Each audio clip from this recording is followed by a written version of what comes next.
Halo, Assalamualaikum warahmatullahi wabarakatuh. Salam sehat dan bahagia Bapak Ibu Guru di seluruh Indonesia. Jumpa lagi dengan saya Puryanti, masih di channel P. Oke, pada sesi kali ini saya akan mencoba membahas sedikit tentang kebijakan kurikulum untuk membantu pemulihan pembelajaran.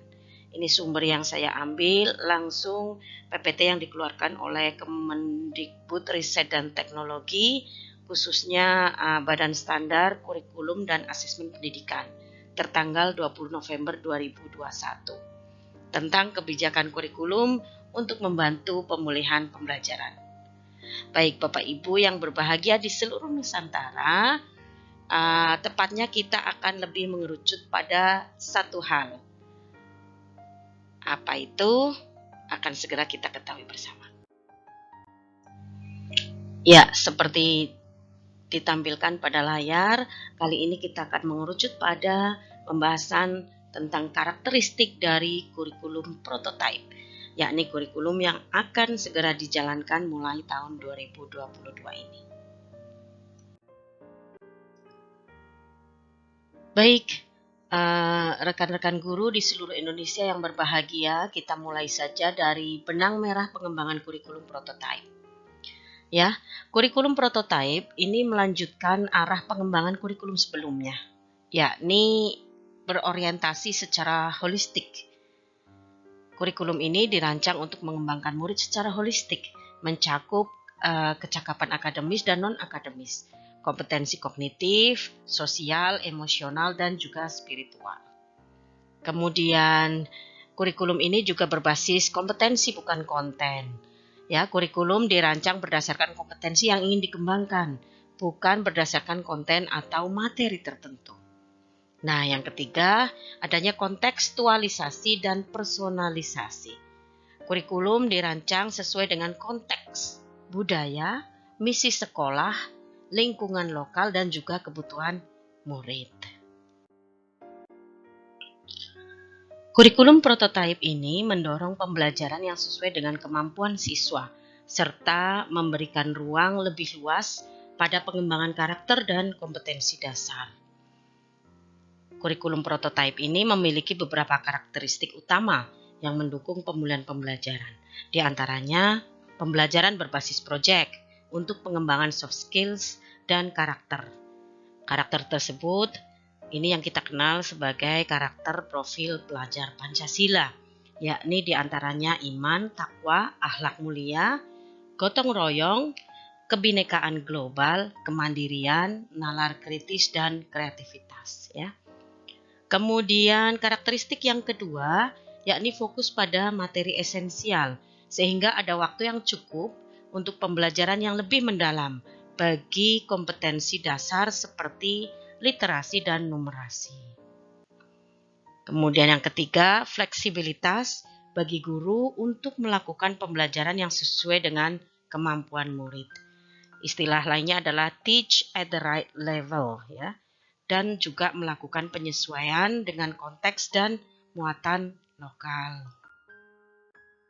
Nah, sekarang akan kita coba kupas satu persatu dari 3 karakteristik utama kurikulum prototipe yang tadi baru saja disebutkan. Kita mulai saja dari yang pertama, yakni karakteristik pengembangan karakter.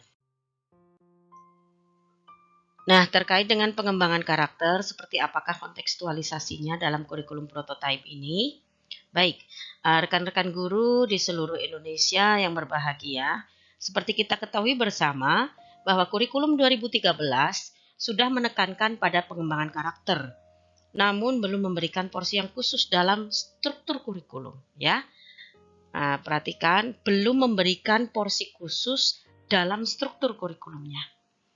Nah, dalam kurikulum prototipe yang akan berjalan ini dialokasikan terdapat sekitar 20 hingga 30% jam pelajaran yang digunakan nanti untuk pengembangan karakter profil pelajar Pancasila, yakni melalui pembelajaran berbasis proyek. Ya, ini perlu kita ingat bersama bahwa akan ada 20 hingga 30% dari jam pelajaran yang tersedia itu digunakan untuk pengembangan karakter profil pelajar Pancasila melalui pembelajaran berbasis proyek. Nah, pembelajaran berbasis proyek ini bersifat penting untuk pengembangan karakter. Beberapa alasannya adalah yang pertama, memberikan kesempatan untuk belajar melalui pengalaman. Jadi para murid, para peserta didik nanti akan banyak belajar dari pengalaman-pengalaman yang dia lalui selama proses pembelajaran. Ini kita kenal sebagai experiential learning. Oke, kemudian yang kedua, mengintegrasikan kompetensi esensial yang dipelajari oleh para peserta didik dari berbagai disiplin ilmu. Jadi adanya integrasi kompetensi yang esensial dari beberapa atau berbagai disiplin ilmu yang dipelajari. Kemudian yang ketiga adalah struktur belajar bersifat fleksibel. Nah, di layar di sini ada tampilan alur perkembangan dimensi beriman, bertakwa kepada Tuhan Yang Maha Esa, dan berakhlak mulia. Apa sih ini ya? Baik, rekan-rekan guru yang berbahagia di seluruh Indonesia, tadi telah kita pelajari bersama ya di slide sebelumnya bahwa karakteristik utama dari kurikulum prototype ini yang pertama adalah pengembangan karakter melalui pembelajaran berbasis proyek. Ya, pengembangan karakter melalui pembelajaran berbasis proyek. Terdapat 6 dimensi karakter Bapak Ibu. Terdapat 6 dimensi karakter yang dikembangkan. Karakter tersebut adalah beriman, bertakwa kepada Tuhan Yang Maha Esa dan berakhlak mulia. Itu yang pertama. Kemudian berkebinekaan global, kemudian mandiri, kemudian bergotong royong, kemudian bernalar kritis dan kreatif. Nah, untuk dimensi beriman bertakwa kepada Tuhan Yang Maha Esa dan berakhlak mulia, contohnya seperti yang ada di layar, ini nanti akan di breakdown lagi, ada beberapa elemen dan juga subelemen yang dikembangkan. Contoh, untuk dimensi karakter beriman bertakwa kepada Tuhan Yang Maha Esa dan berakhlak mulia, ada elemen akhlak beragama. Nah, subelemennya di sini yang disebutkan itu mengenal dan mencintai Tuhan Yang Maha Esa. Kemudian pemahaman agama.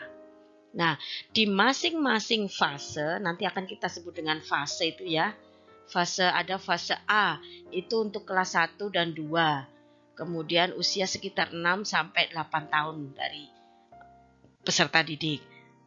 Fase B itu kelas 3 sampai 4. Kemudian ada fase C, itu untuk kelas 5 sampai 6. Fase D itu untuk SMP, sedangkan untuk SMA jenjang kelas 10 itu masuk fase E.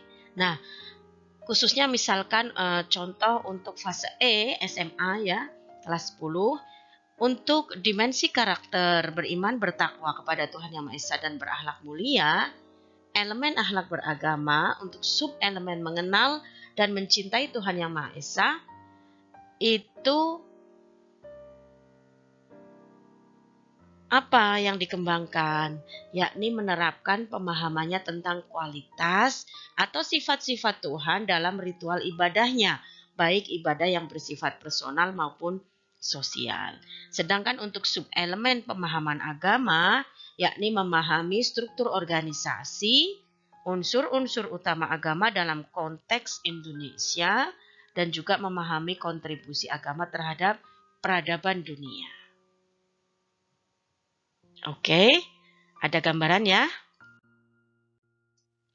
Nah, untuk 6 dimensi karakter secara lengkap dan juga elemen dan subelemen yang bisa dikembangkan dalam pembelajaran berbasis proyek untuk pengembangan karakter ini nanti bisa kita pelajari bersama dalam pedoman profil pelajar Pancasila ya. Oke, kita lanjutkan. Kemudian untuk arah pembelajaran berbasis proyek yang dilaksanakan ini seperti apa sih ya pengembangannya? Nah, pemerintah ya di sini Kemdikbud Ristek telah menyediakan 7 tema Bapak Ibu.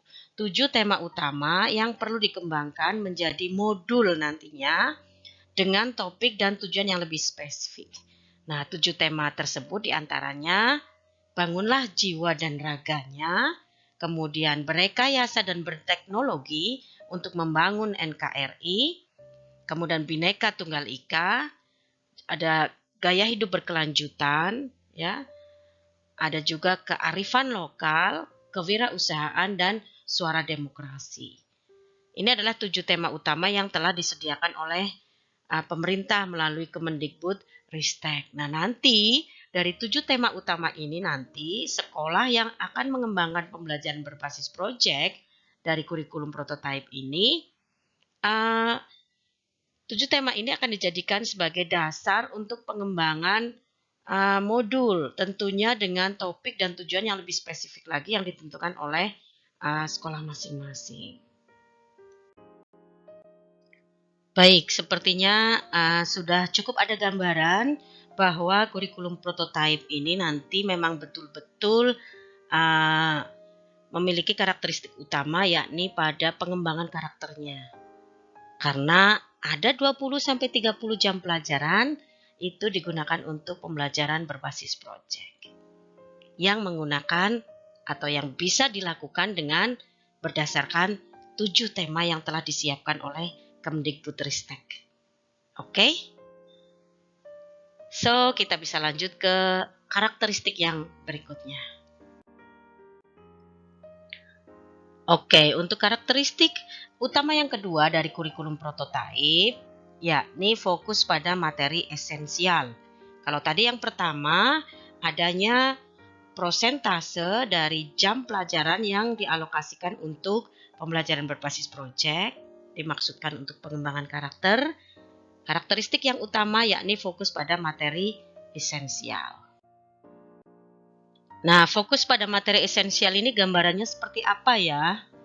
Oke, Bapak Ibu guru di seluruh Indonesia yang berbahagia. Pembelajaran yang mendalam seperti diskusi, kerja kelompok, pembelajaran berbasis problem dan proyek itu memerlukan waktu. Ya. Materi yang terlalu padat akan mendorong guru untuk menggunakan ceramah satu arah atau metode lain yang efisien dalam mengejar ketuntasan penyampaian materi. Nah, kurikulum prototipe berfokus pada materi esensial di tiap mata pelajaran untuk memberikan ruang sekaligus waktu bagi pengembangan kompetensi, terutama kompetensi mendasar seperti literasi dan numerasi secara lebih mendalam. Sedikit lebih detail terkait dengan fokus pada materi esensial, ini bisa kita lihat dari layar bahwa di setiap mata pelajaran bisa kita bandingkan sebenarnya dari jumlah KD, ya, jumlah kompetensi kurikulum 2013 dibandingkan dengan kurikulum prototipe. Contoh di sini 3 mapel, baik di SD, SMP maupun SMA.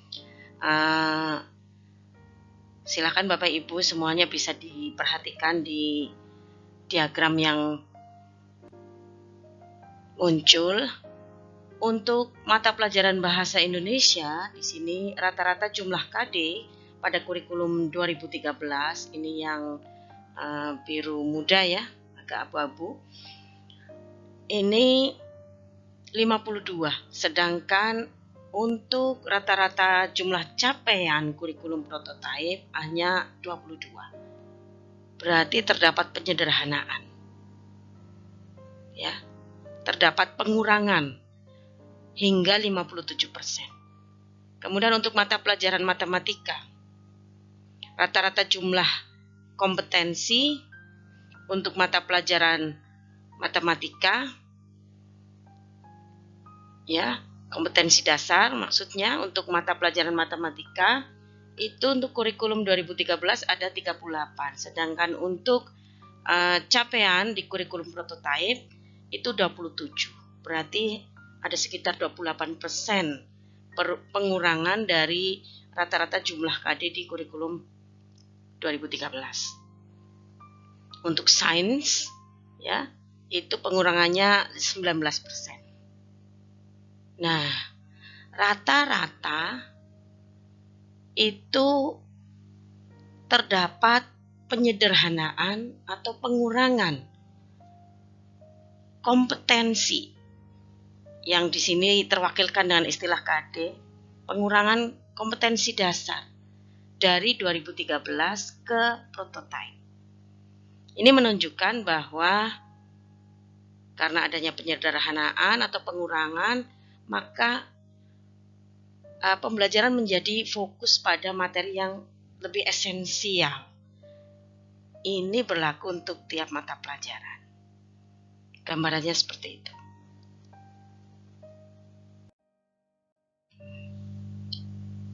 Berarti adanya penyederhanaan atau pengurangan jumlah KD dari 2013 menjadi prototipe ini sudah nampak terdapat ketersediaan cukup ruang dan waktu untuk kita lebih ke pengembangan kompetensi, ya. Begitu Bapak Ibu, cukup jelas ya? Oke. Baik, kita lanjutkan. Sekarang kita sampai pada karakteristik utama dari kurikulum prototipe yang nomor 3, yakni fleksibilitas perancangan kurikulum sekolah dan penyusunan rencana pembelajaran. Fleksibilitas perancangan kurikulum sekolah. Bapak Ibu yang berbahagia, saat ini kerangka kurikulum mengunci tujuan pembelajaran per tahun. Dan struktur kurikulum mengunci jam pelajaran per minggu. Namun, untuk kurikulum prototipe yang akan berjalan, kurikulum menetapkan tujuan belajar per fase. Nah, per fase ini bisa 2 hingga 3 tahun. Untuk memberikan fleksibilitas bagi guru dan sekolah. Kurikulum prototipe juga menetapkan jam pelajaran per tahun agar sekolah dapat berinovasi dalam menyusun kurikulum dan pembelajarannya. Nah, ini hal penting yang perlu kita ketahui bersama Bapak Ibu.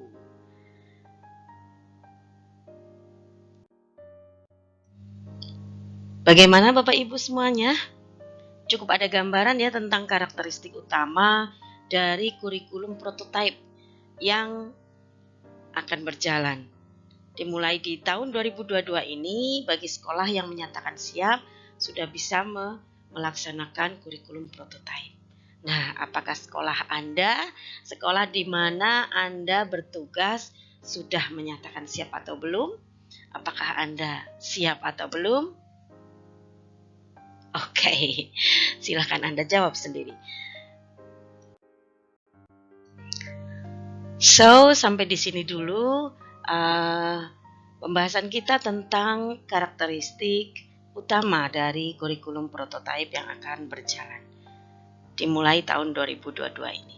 Semoga yang saya sampaikan dari sumber asli PPT yang dikeluarkan oleh Kemendikbudristek dan Teknologi yang kita tadi telah kupas sedikit cukup bermanfaat untuk kita semua. Terima kasih. Salam sehat dan bahagia untuk Anda semua. Assalamualaikum warahmatullahi wabarakatuh.